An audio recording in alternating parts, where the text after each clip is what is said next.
In this segment, we will continue to explore page setup. There are two ways to access page setup. One is from the File, Print, Page Setup, and then you get your page setup box. Today we're going to take a break from doing it here, and we're going to go back to page layout. And the reason I'm going to do it that way is if I go into my sheet now, my top three boxes are grayed out. I cannot get to them from File, Print Setup.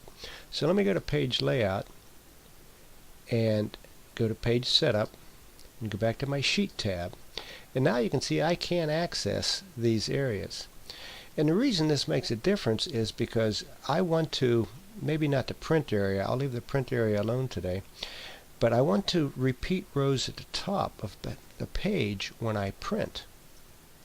I want to print the titles. So I'm going to go and click on rows to repeat at top, and I'll just stick in A1. It's a whole lot easier than doing it another way.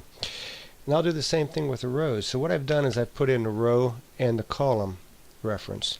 I'll hit print preview, and now you can see I've got my titles, my headers, both my column headers and my row headers. But on page 1 you already had them, so it wouldn't make a difference. So let's go to page 2.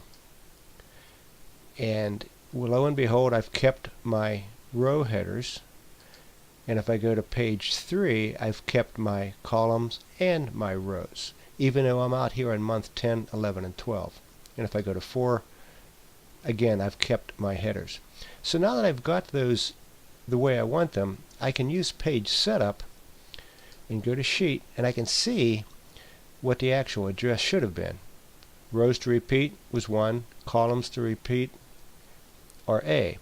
But those areas are grayed out on this particular box, but I can still use the rest of it. Now if you've noticed that when we go from page 1, 2, 3, and 4, that the default in the order is it starts with page 1, goes down to page 2, then it goes over to page 3 and down to page 4. If you have a need to change that, you can click this button where it goes over first and then down and then over again. But the standard is down first and then over. There are a number of other things you can do on this particular box. And let's go up to the print area. Grid lines. Typically you don't print grid lines, but you can. If I would click grid lines, click OK, you can see that the grid lines are in each of the pages.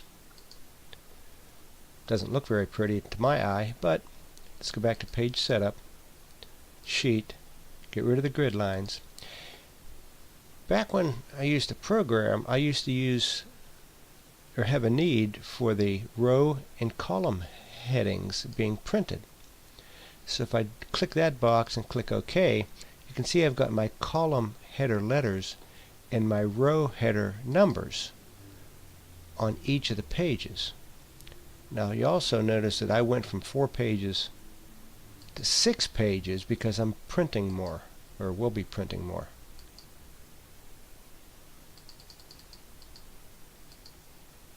But I've got the sheet, click on row and column headers, and that gets rid of that.